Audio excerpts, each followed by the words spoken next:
అదృష్టం అడ్డం తిరిగితే అరటిపండు తిన్నా కూడా పళ్ళు ఊడతాయంట.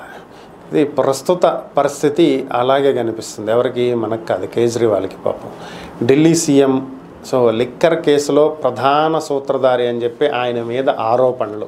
అయితే ఆయన తిహార్ జైల్లో ఉన్నారు. ఆయన చాలా రోజుల నుంచి బెయిల్ కోసం పాపం తీవ్రంగా శ్రమిస్తున్నటువంటి వ్యక్తి.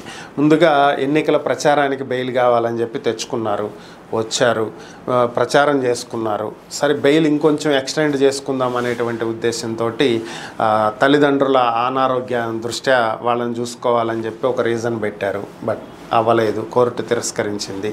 ఆయన అనారోగ్య కారణాలని చెప్పి ఒకసారి వచ్చారు బయటికి, దాన్ని ఎక్స్టెండ్ చేయాలని కోరారు, అది అవ్వలేదు, మళ్ళీ వెళ్ళారు లోపలికి.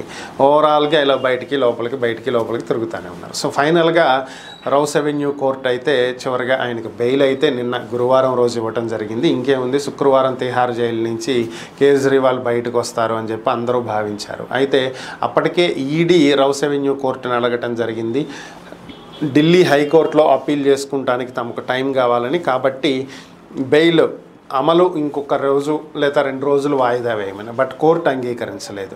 దీనికి ఈడీ కూడా చాలా త్వరగా స్పందించింది. ఇమీడియట్గా హైకోర్టుకి వెళ్ళి అప్పీల్ వేయటం, మా వాదనలు వినాలి, ప్రస్తుతం బెయిల్ అమలు కాకుండా స్టే ఇవ్వాలని చెప్పి ఈడీ కోరినటువంటి నేపథ్యంలో ఢిల్లీ హైకోర్టు కేజ్రీవాల్ బెయిల్కి స్టే ఇచ్చింది.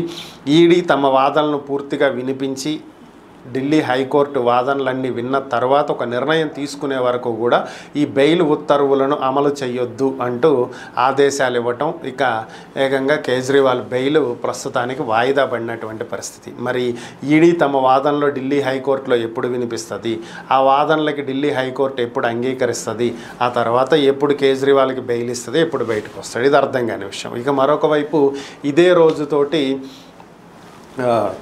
కేసీఆర్ కుమార్తె తెలంగాణ నేత కవిత కస్టడీ ముగుస్తుంది. ఈరోజు ఆమెను సిబిఐ కోర్టులో ప్రవేశపెట్టాలి.